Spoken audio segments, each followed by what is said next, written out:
we put up with the normalcy of like white American society for so long, and not realizing that like the things that we think are normal is what is actually the problem, right? And so there's a quote that Dr. King says where he talks about how um, he said the white folks that came out to support him in Selma and in Birmingham were really just outraged at the extremist behavior towards black people, but they were never really committed to genuine equality, right? So after 1966, when he started talking, speaking out against the war in Vietnam, when he started talking about creating equality in education, when he started talking about getting rid of poverty, that's when they flipped on him, because he got away from that "I have a dream." He got away from that, you know, what they kind of call like that turn the other cheek mentality. And he started speaking about Yeah. America actually now has to put money behind solving these problems. He was like, it didn't cost America any money to integrate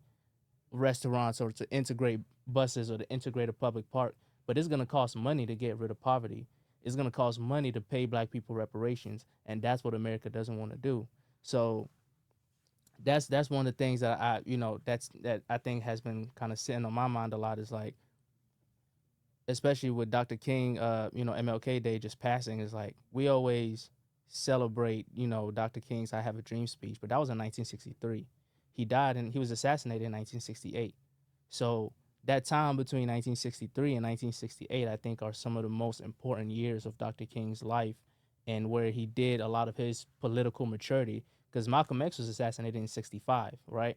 And so it's funny because it's like you always have people who try to say, oh, I'm more Malcolm than Martin. But it's like if you study Dr. King's life all the way to the end of his life, He became very Malcolmy. and then study not only that, but study the politics of the Black Panther Party, and then study the politics of Dr. King 1966 and on. It's almost identical, right? And when Dr. King was assassinated, the Panthers they actually protested because they were like, Dr. King was the last friend we had in that movement, Mm. right?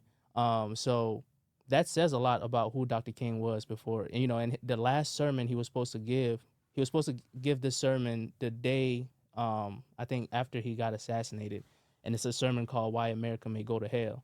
Yep. You know what I'm And saying? And a lot it of was people left haven't read unfinished. that. Yeah, it You was know what I'm left saying? unfinished. So it's like, we have to really, and that's what I mean when I say like I don't set out to offend people, but I really set out to challenge the normalcy of things that you don't think twice about, are the things that I think we should be questioning.